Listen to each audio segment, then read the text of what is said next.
All right, hi class. It is Saturday night. I am here with Tim Duncan the cat, and this is this week's reading. I've got a couple of readings for you this week. Oh, you see that stupid light? Braiding sweetgrass. Now I'm in the dark.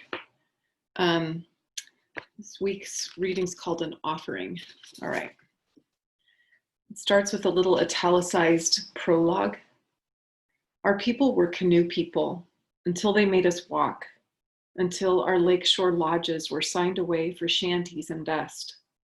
Our people were a circle until we were dispersed. Our people shared a language with which to thank the day until they made us forget. But we didn't forget, not quite. Most summer mornings of childhood, I woke to the sound of the outhouse door, the squeak of a hinge followed by the hollow thunk as it shut. I rose to consciousness through a hazy song of vireos and thrushes, the lapping of the lake, and finally the sound of my father pumping the tank on the Coleman stove. By the time my brother and sisters and I emerged from our sleeping bags, the sun would just be topping the eastern shore, pulling mist off the lake in long white coils. The small four-cup coffee pot of battered aluminum, blackened with the smoke of many fires, would already be thumping. Our family spent summers canoe camping in the Adirondacks, and every day began this way. I can picture my father in his red checked wool shirt, standing atop the rocks above the lake. When he lifts the coffee pot from the stove, the morning bustle stops. We know without being told that it's time to pay attention. He stands at the edge of camp with the coffee pot in his hands, holding the top in place with a folded pot holder. He pours coffee out on the ground in a thick brown stream.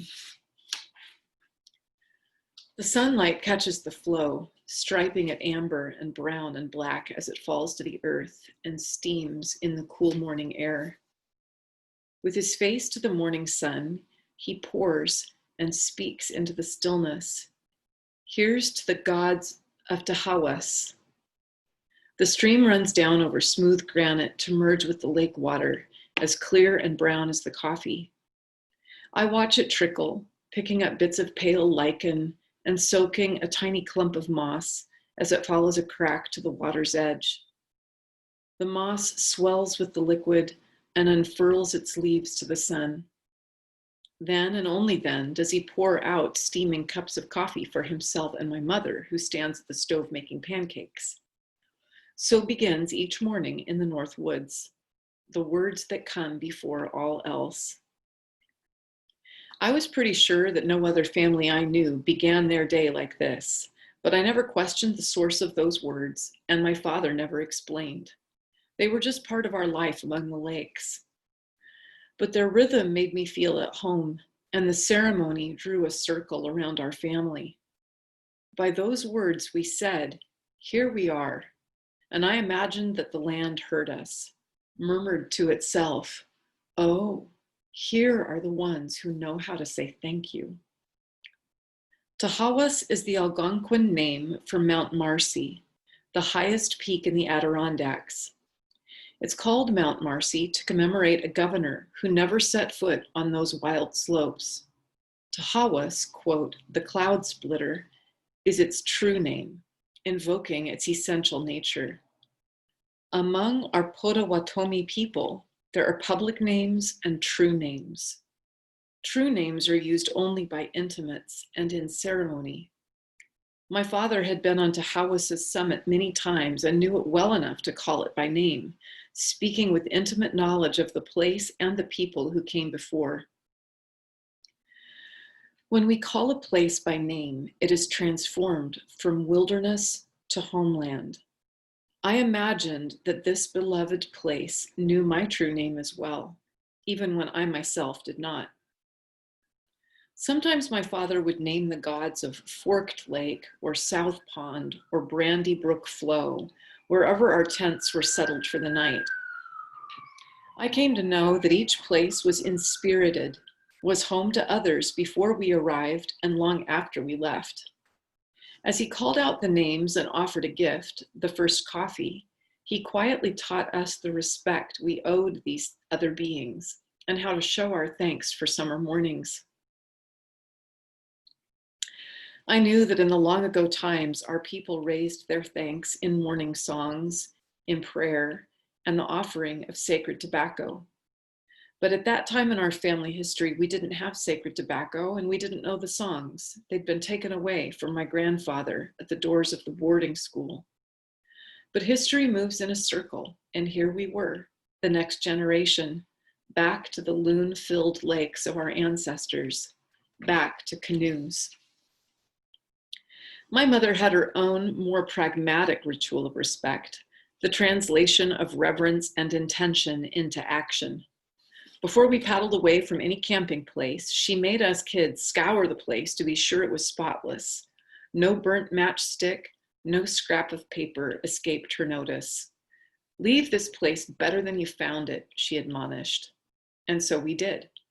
We also had to leave wood for the next person's fire, with tinder and kindling carefully sheltered from rain by a sheet of birch bark. I liked to imagine their pleasure, those other paddlers, arriving after dark to find a ready pile of fuel to warm their evening meal. My mother's ceremony connected us to them too.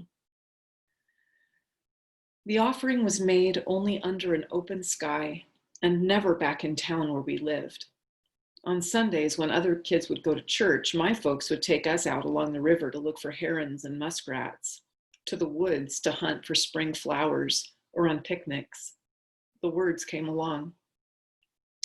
For our winter picnics, we would walk all morning on snowshoes and then build a fire in the center of a circle stomped down with our webbed feet. This time the pot was full of bubbling tomato soup, and the first draft poured was for the snow. Here's to the gods of Tahawas. Only then would we wrap mittened hands around our steaming cups. And yet, as I grew to adolescence, the offering began to leave me angry or sad. The circle that had brought me a sense of belonging turned inside out. I heard in the words a message that we did not belong because we spoke in the language of exiles. It was a secondhand ceremony. Somewhere there were people who knew the right ceremony, who knew the lost language and spoke the true names, including my own. But still, every morning I watched the coffee disappear into the crumbly brown hummus as if returning to itself. In the same way that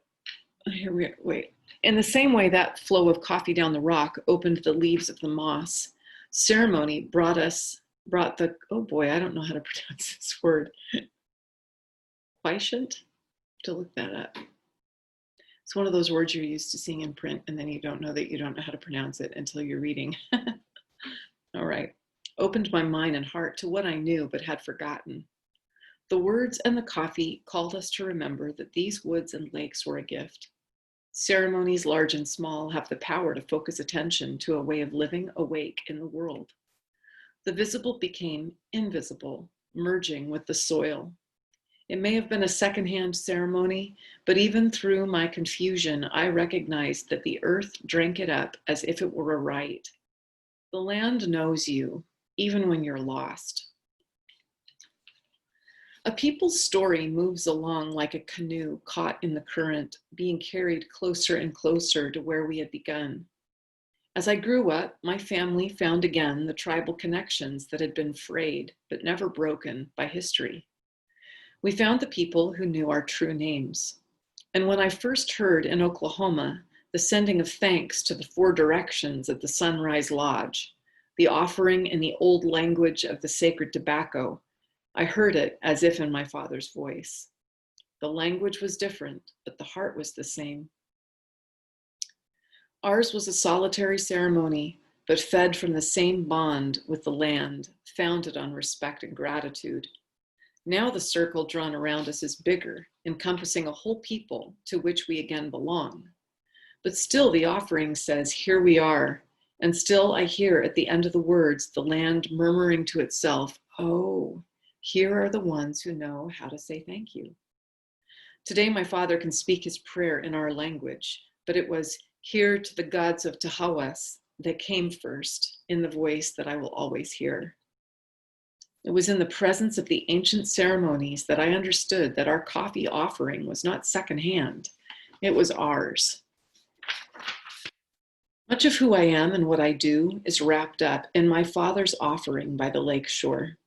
Each day still begins with a version of, "Here's to the gods of Tahawas," a thanksgiving for the day. My work as an ecologist, a writer, a mother, as a traveler between the scientific and traditional ways of knowing, grows from the power of those words. It reminds me of who we are. It reminds me of our gifts and our responsibility to those gifts. Ceremony is a vehicle for belonging to a family, to a people, and to the land. At last, I thought that I understood the offering to the gods of Tahawas. It was for me, the one thing that was not forgotten, that which could not be taken by history, the knowing that we belonged to the land, that we were the people who knew how to say thank you. It welled up from a deep blood memory that the land, the lakes, and the spirit had held for us. But years later, with my own answer already in place, I asked my father, "Where did the ceremony come from? Did you learn it from your father and he from his? Did it stretch all the way back to the time of the canoes?" He thought for a long time. "No, I don't think so. It's just what we did. It seemed right." That was all. Some weeks went by though, and when we spoke again, he said, "I've been thinking about the coffee and how we started giving it to the ground. You know, it was boiled coffee. There's no filter. And if it boils too hard, the grounds foam up and get stuck in the spout. So the first cup you pour would get that plug of grounds and be spoiled. I think we first did it to clear the spout." It was as if he had told me that the water didn't change to wine. The whole web of gratitude, the whole story of remembrance was nothing more than the dumping of the grounds. "But you know," he said, "there weren't always grounds to clear. It started out that way, but it became something else. A thought. It was a kind of respect, a kind of thanks. On a beautiful summer morning, I suppose you could call it joy." That, I think, is the power of ceremony. It marries the mundane to the sacred. The water turns to wine, the coffee to a prayer. The material and the spiritual mingle like grounds mingled with the hummus, transformed like steam rising from a mug into the morning mist. What else can you offer the earth, which has everything? What else can you give but something of yourself? A homemade ceremony, a ceremony that makes a home.